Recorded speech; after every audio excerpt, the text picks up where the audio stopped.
All right, welcome in all you gun talk hunters. I am your host KJ, and we are nearing the end of hunting season, and I hate to see it go, but we're just now going to start picking up predator season. But we've got some hunting stories right now with Securit's very own Josh Kinser, and he's coming to us from his deer camp. So this episode is brought to you by Ruger Arms, Range Ready Studios, and Savage Arms. So go check them all out. Hey, I'm KJ, dedicated lifelong hunter here. If you got an interest in all things hunting, you're in the right spot. Whether chasing quail across the plains of Oklahoma or in pursuit of elk in the backcountry of British Columbia, you'll always find me on the hunt. Josh, welcome in, man. Thanks for having me. So your your your ranch is in Texas, so this is a lease property. One, how do you go about leasing property in Texas? Because I mean, I think that's everybody's question is they just don't know where to go and how to go about it. It is, of course, there's all these high tech websites that have them. Texas Parks and Wildlife even tried but I mean, really, it's knowing there was a lease, I don't know, 15 years ago that we stumbled onto up in the hill country in Blanco, closer to where I Hmm. live in near San Antonio. And we walked into a feed store and there was just a piece of paper like with a pin stuck into this cork board that was ripped out that said call this number. And so I That's think wild. it's like anything, it's about who you know. Yeah. And I mean, I've been doing this down here for in a multitude of fashions, whether it be where we ran Purple Heart Ranch, where we were bringing in wounded veterans, and then doing a lot with kids whose dads were killed in combat. Yeah. And so we had properties then, and then I was the vice president of Texas Trophy Hunters. So I've gotten to know a lot of people down here, and I mean, it's difficult. There are a lot of Facebook groups now that you Yes. can find these. It's getting difficult, but there's a Owlad group that I'm part of because Owlad are big out in West Texas in the Yeah. Panhandle, and I swear it seems like half the posts are about somebody getting ripped off. The same thing with these predator groups where Yep. somebody has to buy a thermal. It was like I was sitting here looking at it. I'm like, man, half these groups that I'm in, the posts are about somebody getting ripped off. Yeah. Um, Well, you see, that makes it really difficult for people to trust what they're finding online. I mean, even through like yeah, Facebook Marketplace, you go over there, you buy a vehicle or something like that, and you show up and it's exactly not what it looks like. I mean, I guess the same could be, I don't know, Benjamin's probably on online dating websites and stuff like that too, apps and stuff like that. And I'm sure same goes for over there. It's not what it seems to be. no, and I think you could. This is probably the same conversation about outfitters, Yeah. right? And I've always said you almost have to trust and but verify with a lease. You really don't know if you have a lease that comes up. You won't know how good it is until you've hunted on it for a year. Yeah. I mean, I've seen some amazing pieces of property, and you get there and you're like, what in the hell is going on? There like poison gas coming out of the side of the hill? It's killing all the deer because Yeah. everything that's telling me that, flora and fauna wise, that this should be a mecca. It's in my footprint Yeah. of good soil. And so I don't know if I have the right answer. I always like to try to find somebody who, and then go through Man, this. I'll It's tell you, that's how I would recommend it, man. Like get out there, talk to people and if you know someone who knows someone, that's the best place for me to start because approaching strangers online, man, it's just you just don't know what you're going to get. Like and that goes like every like topo map you could read and every plat map you could read, like it tells you it's great, but man, once you step foot on it and you start seeing what happens and where deer are funneling in from and where they're leaving, they may not even be on that property in the day. yeah. Like, and that's a harsh reality is that, man, you're right. You don't know until you step foot on it and hunt it. Yeah. I mean, you take just like you would with anything, you take all your evaluation, go, okay, this Yeah, is in this area. This should be good. The soil's good. I've tested it, and when we got on here, the deer were crap. Um, really. the guys that had this were an oil field service, so they had Hmm. like a company lease, and they just shot anything. Anything. So any customer that they had from Louisiana or Texas that showed up, and it got to the end of the weekend, I think they just shot it. Like Oh, I mean, I'd seen some pictures of deer they'd killed on here that were pretty good, but I mean, it was pretty worn out. right. It took us a couple of years to get it to where it is now. Really. So how long you been on the lease? This will be 9 years. 9 years. So I mean, there's a good chance that over half those years you were spent taking cull bucks and you were taking more does and just Right. getting the property up to snuff. And, I'm sure somebody will hear me talk and they'll be like, well, I read the Auburn study in Buckmasters, and so I know more than him.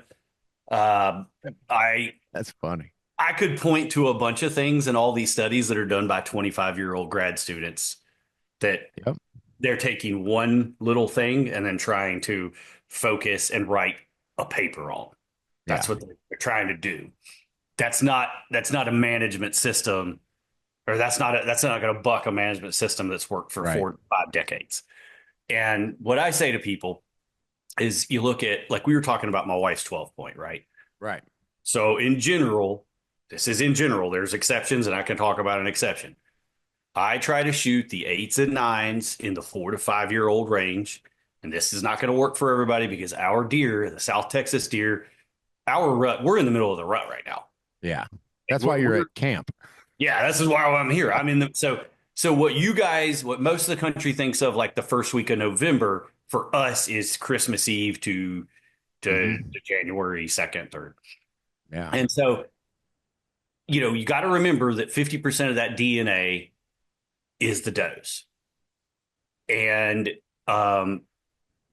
there's a lot of data that shows us that when we have twins, that's not from the same buck. It's oftentimes can be from two bucks. Okay. And that's not 100%, but there's data that showed it, and Right. I believe it. I mean, we see it with cats. We have a cat that has that same problem. Well, um, and then with your better deer, especially because ours, where most of the time it's a 5 year old deer, that's kind of the peak. Ours is probably 7. Okay. Just in this South Texas, in this brush, we don't have winter kill. They have thin skin. They're almost, a lot of the time they're gray instead of Right. brown. They're just a little bit of a different, I'm not going to say subspecies, because some biologists will go crazy on me, That's but wrong. Yeah. Yep. those tens and whatnot, we want them to be 6 and a 7 and over time, it's just a math game. Yeah. And so we've knocked down the eights. Now I will tell you, the eights showed back up this year, but dang, Really. there were some good eights. Hard to hold off on. They were, yeah. And so don't get me wrong, because you could have an 8 that would break my rule, and then we might want to say, okay, look, this dude's got 11-inch brow tines. Right. Let's see what he does at 6. And so sometimes that isn't possible. We're about 2,500 acres, and we've got neighbors that are 4 and 15. There's even a 25 over here, and then Right. there's big country down here, so you've Hmm. got different deer roaming and different things. But So what so were you? hunting so close to the border down as far south as you are. Man, how does that work out? Because you hear all these horror stories about illegals, moving through and setting up shop, and whether it be a big blind or just ruining some hunts. Like I've heard countless stories about that happening. How do you guys deal with that? So I would say where we are at, uh, we have it not as bad as other places, right? Don't get Okay. me wrong. We have plenty of traffic coming through, and it ebbs and flows. Ours is a more difficult route because of some photography and Okay. geological features, right? First couple of years, we hardly saw anybody. Then, as Trump started pushing, and then Biden, it was this flood. Right. Um, so we have had the house broken into. We've had our blinds broken into. But what generally those of us that are closer to the border have less break-in issues than those of us that are maybe 45 miles, 50, 60. Again, Okay. this is a generalization. Right now, when they're coming through me, they're pretty fresh. Okay. They've changed out of their wet clothes. Usually we have a spot where they're changing into dry clothes on their first night. They've got food. They're going. Okay.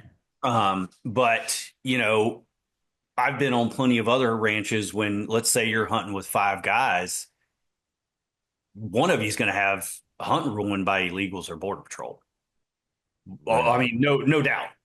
And what's been difficult for us is this past administration, when they rolled back all these stupid rules, Yeah. all these loopholes for the cartels to basically push people across. All the border patrol had to go up to the border to process people at bridges, at things. So we had no help back here. Right. And in Texas, that's why the National Guard was deployed. And then also state troopers. Every state trooper has to do a rotation down here from all over the entire state. No kidding. And so the state troopers have helped out more. But what will happen and be like, is your life in danger? Are you threatened? Okay, call 911. Like we used to have a border patrol, I mean, up here all the time. We don't see them Right. anymore. No And that's kidding. Because because they're they're at the busy. border. They're right at the border. Okay. And it's gotten a little bit better lately, but I can't tell you how many times I've seen a border patrol truck right out here in the front highway checking, and then for like 2 years after Biden was elected, nothing. Nothing. That's how busy they were. And a lot of people don't realize that when they were coming across, there's this idea that I think some people in a New York coffee shop have, that this family in Mexico decides they're going to go to America for a better life. They hold hands and they walk across together. That's not, no, No. they would be killed instantly Yeah. by the cartel. They have to go to the cartel. The cartel owns those routes just like they own drug routes, and each one of them is going to pay. If let's say it's coming just across the border, $1,400. If you want to Right. be smuggled all the way to New York City, it might be 8,000 per person. And so that process just fuels the cartels with tons of money, Yeah. able to do everything else. Where we have this front door that's just so broken in immigration that Hmm. there's a interpreter of mine from Iraq. We've been trying to get over here for 15 years. We finally just did it. Finally. Real. This guy worked for us, worked for us. We could Work not. for it. His family was hunted down by Al Qaeda. We could not get him in the country, while all these other guys are like, well, I'm just going to pay the cartel, go over here, claim asylum, and, you know, Just get on the app. yeah, just get on the. And so Jeez. what we run into, we have had plenty of times where we've run into illegals out here. I was scouting. We had this guys from CZ one time. Yeah. And so I was scouting the day before, and I'm in this Suzuki Samurai because my Gator, John Deere Gator, like I had a flat on it. So I was like, I'm trying to fix it, and I just wanted It's to an go. easy replacement. This Yeah, Samurai. so I borrowed this Suzuki Samurai that my buddy August had here as like a ranch Jeep thing. Right. And I don't know if you've driven a Suzuki Samurai. Getting No. into third gear is a difficult process. So I'm like on this Caliche Road, that the windmill and the oil Yeah. field company built. So it's not paved, but it's a nicer. And I'm Yeah. trying to get the thing in a third gear, and I look up, and there's two dudes in camo with painted faces just doing like this. I stop, and they're coming around to the side, and I'm like, I'm in the Suzuki Samurai, like you're sit back, like you're lean. Yes. I don't know if I could get my pistol out. And so at that time, I said, you know what? I want to be out of the vehicle. I don't like how Right. this is right here because I don't even know if I can get it in gear again. Oh my gosh. Like So what doing this happened? and getting shot Did at. So I got out, and one of them couldn't speak English. The other one came up to me and he said, Mister, I speak great English. My brother works in Louisiana, and he brings me an iPad. And he's like, we're confused. It says we're supposed to stay on the pipeline. And it's this map, and it has drawn this red line that they're supposed to go on. Yeah. And he's like, but the pipeline veers. And I was just like, yeah, man, that's one pipeline. That's that pipeline. And they were like, Oh. okay, great. And just walked off. And they go, see ya. Now, years ago, those guys would have hidden in the bushes when I went around, Right. right? They would have not come out, and they could have laid there, and I would have never seen them. we were watching the Texas OU game 2 years ago, and I'd Hmm. cooked chicken and had parts, and I went to go throw it out for the birds and animals. Right. And I looked down the road at 1 o'clock in the afternoon, and there's 10, 12 guys in camo just walking down the main road just without a care. And so that's what we've seen a lot more is this emboldened, um, just like almost entitled. I mean, yeah, they're not walking on your property. It's theirs. This Yeah. is America. They're just passing through. They don't get, Yeah. and if they Jeez. get in trouble, there's somebody that'll pat them on the back and let them go. Yeah. All right. All right. So we're gonna jump in here with a break. I swear we're gonna this is all hunting stories and it's great stuff from Josh Kinser of Secure It. But one, how do you secure your stuff when you're away from your ranch is a big question I have. Because I deal with some of that stuff too. So after this break, we'll jump right into it. In the backcountry, every ounce counts. When the hunt takes you to the extremes, the Savage Ultralight Elite is built to go the distance. Featuring a carbon fiber wrapped barrel and an MDT HNT 26 stock for perfect balance. The Ultralight Elite is engineered for hunters who demand performance at the highest elevations. Precision, power, all in a rifle weighing under 6 pounds. The Savage Ultralight Elite, designed for the backcountry, built for the hunt. All right, we're talking about one of my absolute favorite hunting suppressors. This one is developed for that backcountry guy. That's the Banished Backcountry. So, if you want to be stealthy in the field, you got to go lighter. You got to go smaller. We understand that. That's where the Banished Backcountry really steps up. Designed for the ultimate portability and maximum noise reduction, the Banished Backcountry suppressor ensures you stay quiet and undetected in the wilds. Silencer Central makes it effortless to own because it delivers right to your doorstep. This is the beauty of what Silencer Central does. They contact you, you contact them, like you get it bought, you get everything taken care of, and one day you get a little email that says, you know what? Your suppressor is on the way, and that's when it shows up on your door, and you can rest easy knowing that you will be quiet in the field.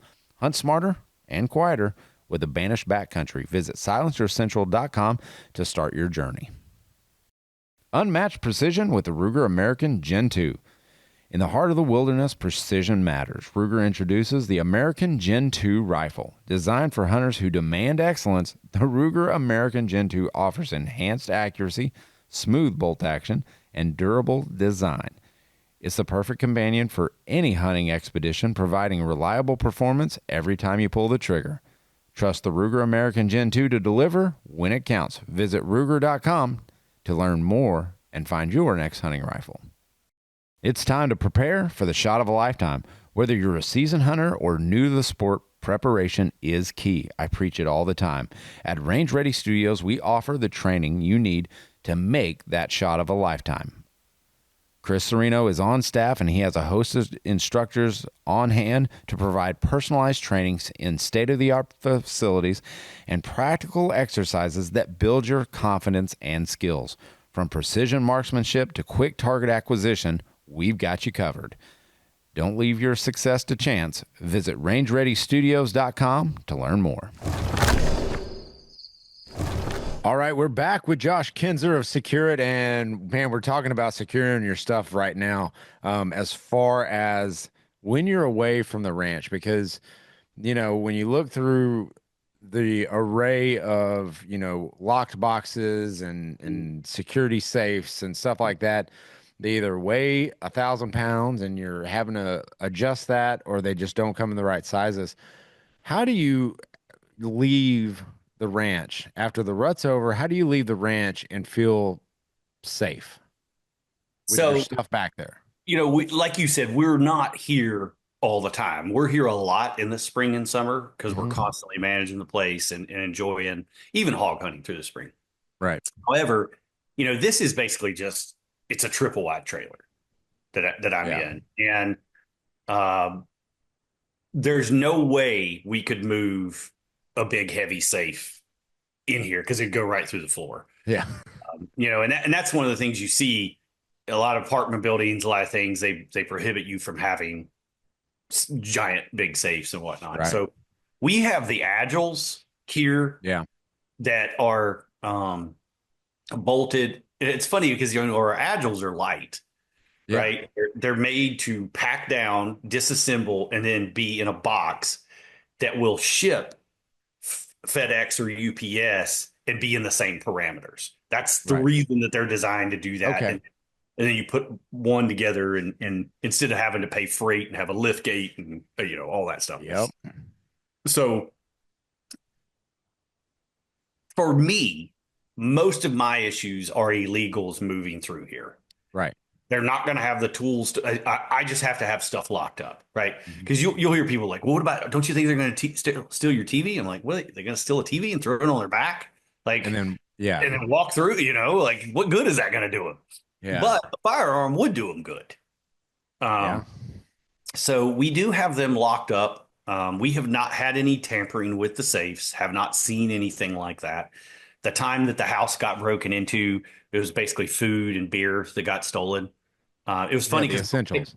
yeah, my wife had a they started a fire at the fire pit back there, and my wife's friend had left some White Claws here, and you could see they drank the White Claws and just threw them like half full, like and left all of them, and they destroyed. Well, they were like they taste bad. They destroyed by Dos Equis, but Yeah. They're like this, we know. so but I think if we talk about this in another hunting camp, I mean, we know hunting camp theft is a big issue. Yeah. Like, I mean, we see stuff from every state. I know all kinds of guys have had issues, not just with poaching, but guys coming on and Yeah. stealing things and going and stealing. So yeah, we've got several agile safes here bolted into the wall. And I Okay. guess I got off on another point, but what I was going to say is like people go, oh, these light safes, somebody could just put them on a dolly and wheel it away. I'm like, if you're not bolting in your safe to the floor and the wall, you're It's, wrong. I yeah. don't care how heavy the safe is. That's the whole Yeah. reason those holes are in there Yeah. so that somebody can't do that. Because, I mean, I've seen guys come in and move a 600-pound safe if they have the right dolly. Right. It's Easy. so easy, very easy. Yeah. So, I mean, is there anything that's foolproof that is going to stop somebody if they come in with the right tools? No, but we're going to deter them as much as possible. Yeah. Um, there is something that I saw that's a little bit interesting that I'd like to look at. I'm not sure it would work for everybody, but the guys from Simtech had reached out for us, and they have this device that you can put in your safe and it runs instead of running on Wi-Fi because Wi-Fi could just be cut, or you Yeah. could Wi-Fi out. It runs on cellular, and so if there's any shaking to the safe or it's opened, you get an alert, Right. and so you can turn it off there. Lockdown did that a while back Lockdown, too. yeah. Yeah. And so is it foolproof? Because the cell service here is in and out. It's like I mean, there's times where so but mainly the theft that we have the issues with the most are going to be food and Okay. essentials. However, we know that if somebody comes in and there's a gun that's easy access, it's Yeah. going to get taken because it can either get stolen or it can be used to take other things. Right. Yeah, that's So an issue. I do have a couple of our fast boxes under beds.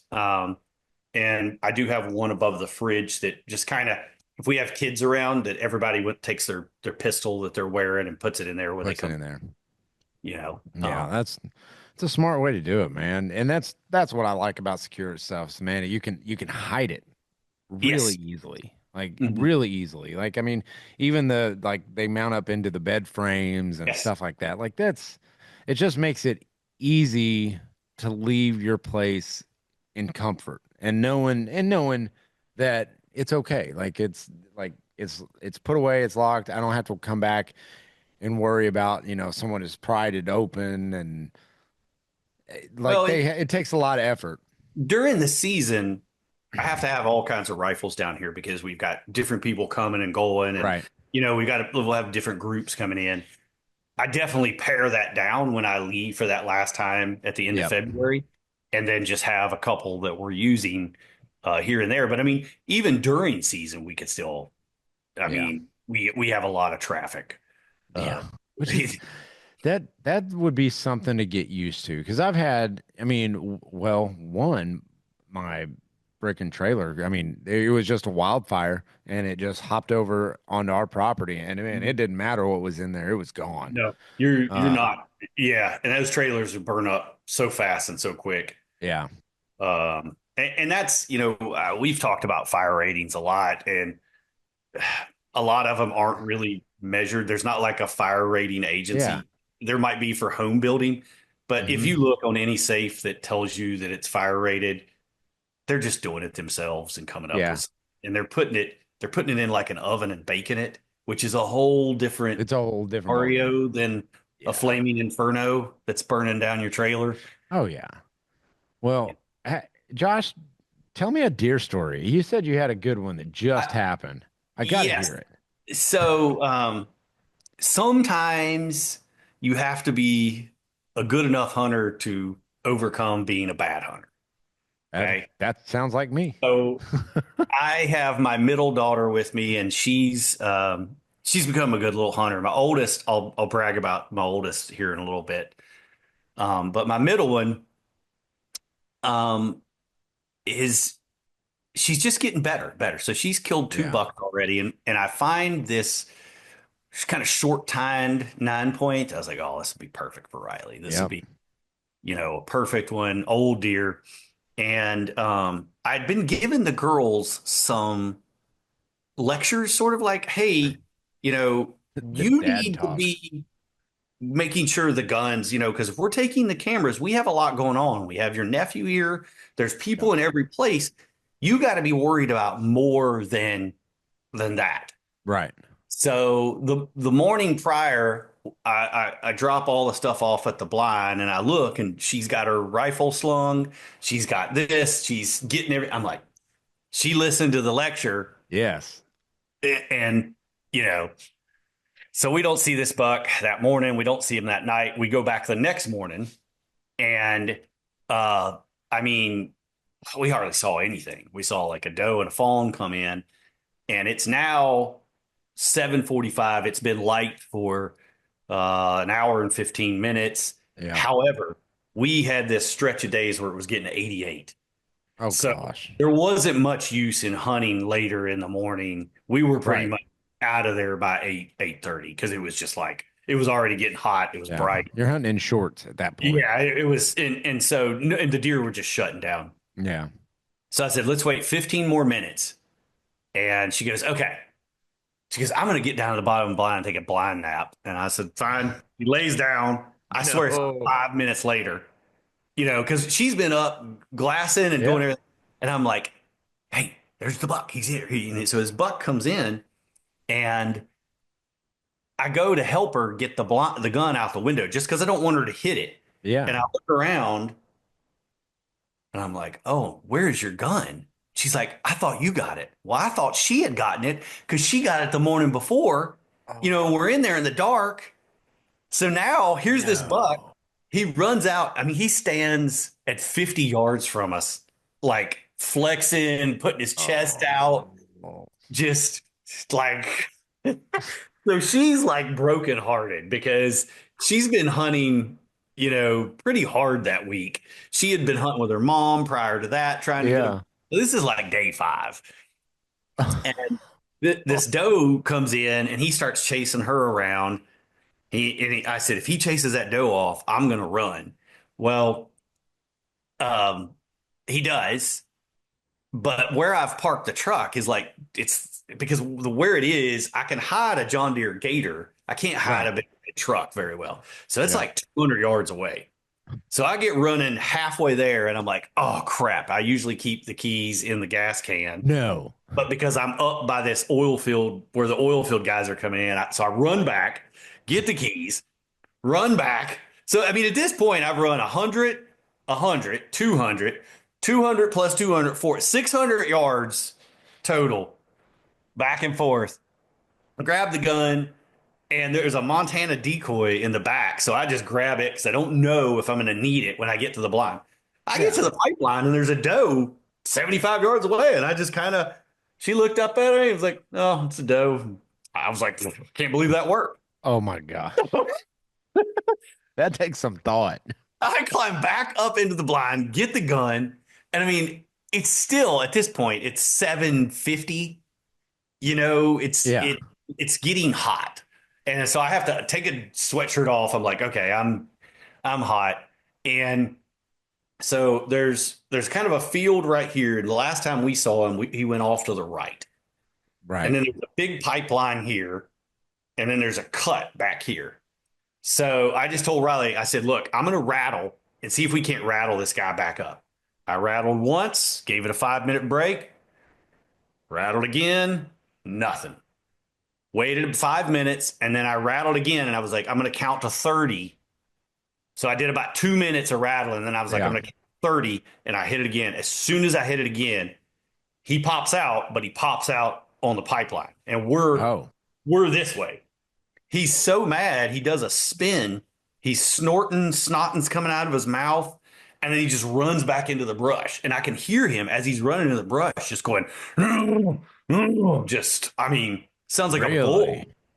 And so I get Riley sit up right there, and I'm like, he's going to come out. You saw where he went in. She's like, I got this. Yeah. I got this. So I rattle again, and I'm like, dang, he's not. And he pops out over on this other road at 120.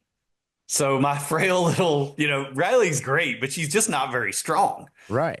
So now she's got to take this rifle with a suppressor on it out this Hmm. window, stick it out this one, and I film over her shoulder. And I'm like, the whole time, I'm like, this is a lot. This is a lot for her. This is, Yeah. But and I'm man, like, that is part of it. That is like, I encountered the same thing with my kids. Like like they never do exactly what they're told. yeah. And so I said, are you sure you're good? She's like, I'm good. I got my floating elbow up against the window frame. I said, all right. She goes, but I'm solid. Will you take the safety off for me? And I was like, I got it. Yeah. Took the safety off, and she drilled him, hit him right behind the shoulder, and he ran 15 yards into the brush and was dead.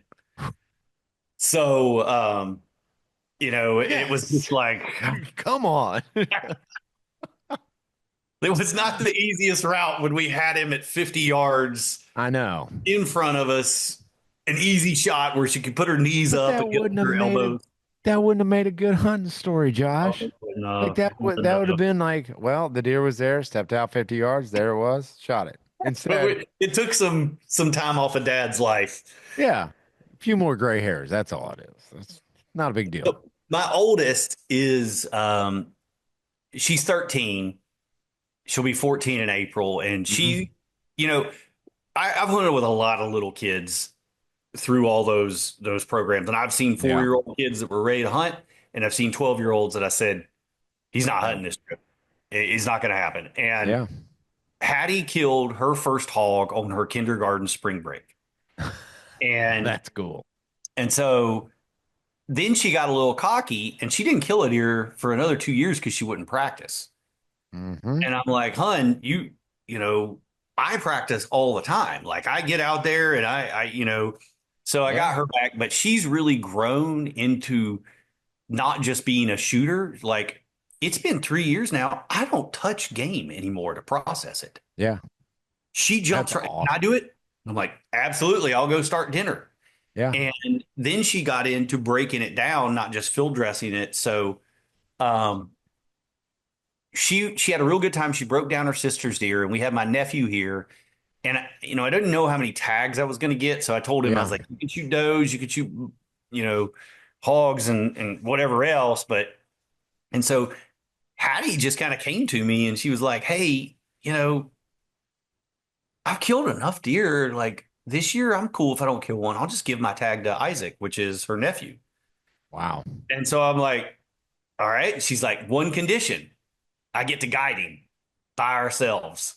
Now, my nephew is 18, but he's a good kid. He's a Boy Yeah. Scout, Eagle Scout, but he doesn't hunt down here a lot. But Yeah. that's all right. Because Hattie drives the gator. Other than me, she probably knows the ranch. The best. But yeah, I mean, Yeah. August knows it really well, and Jamie, but she knows where every blind is, everything. So they hunted for 3 days, and they were looking for this deer that we called the Grinch. That is this really wide 8 point, real short tines, and the deer Yeah. just got killed. I'm starting to think he just can't be killed because I've been trying to kill him for 3 years, Oh, really? and so they're looking for that specific deer. So I'm like, she's like, okay, well, I'm good. I know who the Grinch is. And she goes, well, what happens if other deer? And I'm like, well, what are our criterias? Like Yeah. what's going through? So her nephew is seeing these 8 points that are like 3 year olds and these 9 points and getting all excited. And Hattie's just like, nope, Nope. nope, nope. Oh That's God, not. that's got to be brutal. That's got to be awful So for this him. 13-year-old is just like, so Why my not? wife and I are out hunting and they had so my wife had seen the Grinch the night prior, and then they're on like the third day hunting this spot. Yeah. Because I was like, just park your butts there. And last night I get a text and it's like, hey, this deer's a 10, but his G2s are short. Like he brow tines are okay. Like he's not anything. And I was like, well, how old do you think he is? She's like, he might be 4, but she's like, she goes, I'm leaning to thinking he's 5. Oh, really? And so she sends me a picture, and I'm like, I think he's a 5 year old. And if he's, I said, if he's not, I mean, if that's all he is, then I'm That's all fine. he's gonna be. So the text wasn't going through. So she called me and she broke it all down. She's like, look, this is a fight. She said there was another 4 year old. I saw the 4 year old in the field. This guy's definitely bigger bodied. He's all, she goes, his hawks are all black. That's awesome. That's so cool to hear. And, and so my nephew's trying to talk over and she's like, shh, Isaac, just hold on. And, she broke it down and she's like, yeah, what do you think? And I said, well, what do you think? She's like, I think he's a shooter. And I'm like, go ahead.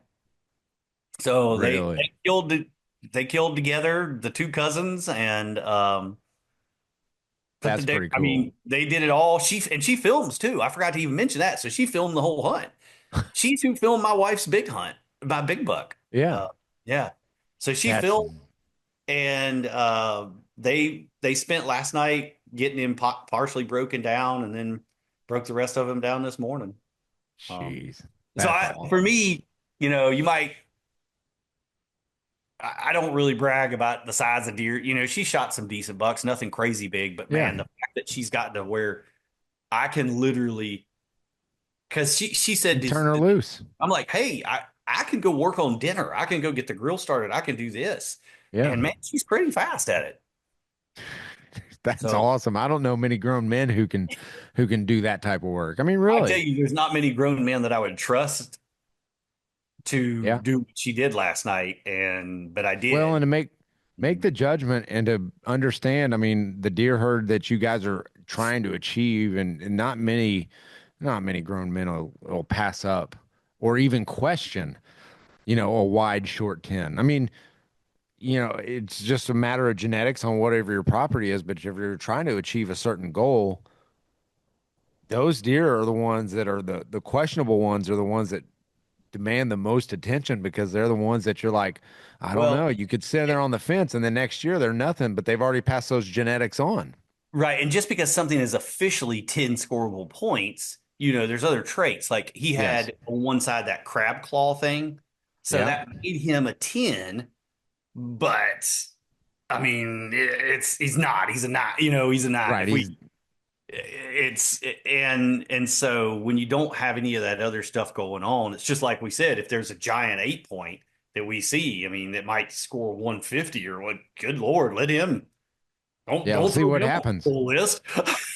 Yeah. But I'd it's be just game for that. for me, that's a good framework to have people because then they start thinking a little bit more. Okay, Yeah. all right. Well, this guy's a 10, and she'd already called him off several good 10s Oof. that were better as 3 year olds, like way better, Oh, and really? so this deer's great for him. Yeah. And That's awesome. so I'm not downgrading or Oh, denigrating no, huh? deer, but for us, what we're trying to do when we have opportunities for kids and other people that aren't Yeah. used to shooting big deer, then we use those to take these deer that aren't going to be, uh, you know, giant, in the 150, 160. That's what we Yeah. get. And that's cool. That's great. You got a bunch of opportunities for some of these deer. Um, Yeah. Dude, that's awesome. That's but cool, I, man. I was super proud of her. And I mean, she did everything right. And Oh, Uh, that's tough to do, man, because there's a snap decision buck that like I mean, especially as fast as they come through our place, man. Like you've gotta know your stuff. mhm. Or just don't shoot. Just Yeah. chalk it up to didn't have enough time because that's what happened to me this year. I And he mean, came man, in, they got a good look at him. They got photos to me. right. And but then she was trying to send a video, and I'm like, honey, we don't have the cell service like for No. via this. And he started chasing a doe and ran off. And then so they had enough time. They went, she even got on her footage and like zoomed in and was looking Yeah. and then goes, okay, he's good. And then he came back. And they ended up shooting him at like 50 yards. It No wasn't far. kidding. Mm-mm. That's great. That's Yeah. easy day, man. Crap. Well, do you have a tag left? Are you still on the hunt for We one? do. I got guys from Secure It, Tom and his son, Tom the Oh, CEO awesome. comes down, and then another guy named Brandon. They'll be down here Sunday. Yep. So the kids and the wife left today. I'll just be scouting. I actually got a cool buck. I was hunting with Mark Weeks, who uh, him and I were both in the army, but he's president at Outdoor America right now. Yep. We hunted about 10 days, mid-December, and we rattled and called, and we both rattled up. We actually, sitting in the same spot, rattled up two great bucks on consecutive nights out of the exact same spot and didn't even kill the big one that we saw. And Really? yeah, we that was a great hunt. My deer was so old. He scored 127, right? Okay. But he had 5.5 inch bases, and the front of Jeez. his head was so concave. Yep. I went to go age his teeth. He was missing multiple teeth in the back, missing two of the front teeth in the front. I This deer's probably 10 years old. I was fixing to say I, 10, I 11. I mean, he was so old, and all of his antlers are all like wavy and curled, like he was all gnarled up. He was Yep. way past his prime, but it was awesome. That's He cool. he came in rattling, um, and when he burst in, instead of looking at us, there was a doe and a buck down the field, a young buck. So he turned, literally just stood there at about 160 for me, like quartering away, because I was facing here and I had to turn over here and just because I was shooting on swaggers and getting set up. Yep. And the night prior, we'd rattled up several deer. We even rattled up does because at that first early, I think some of those does that come into heat early, they'll come Yeah. searching for the fights Hmm. and take off. But we were using it's legal in Texas to use a Fox Pro to call deer. Yeah. It's actually legal in several states if you go look. But on that Fox Pro call, there's a call in there. I don't usually use the rattling. I use my own. We've got all our own Right. antlers. All your own All antlers and yeah. And so they have this breeding sequence that was recorded of basically and I've played that and it drives deer insane. Really? And so we had a doe decoy out and we called it out. So Mark set up and this buck comes out. I mean, as soon as I see him, I'm like, oh yeah, I can tell he's a shooter. He's 6 years old at least. Yeah. Uh, and he comes trotting to that doe and he pauses for a little bit, drool's coming down his face. He comes Yeah. again. Mark ends up shooting him great. And while we were high-fiving, we look up and there's another buck running and he's just looking straight at the doe decoy. Oh. And we're like, what the heck is this? And it happened so fast. And the buck he shot twitched right as he was on top of him. The grass was probably about, I don't know, about this high. So it Right. was covering up a good bit. And he just kind of looked at it and walked away. And that was a big buck, a really, really big buck. Oh, my God. His genetics will live on. Yeah, he's getting to. And so we went back the next night to see if we could call that buck up, and then called Right. the shot. So That's crazy. Man, Josh, thanks for joining us, man. I thanks for appreciate having it. me.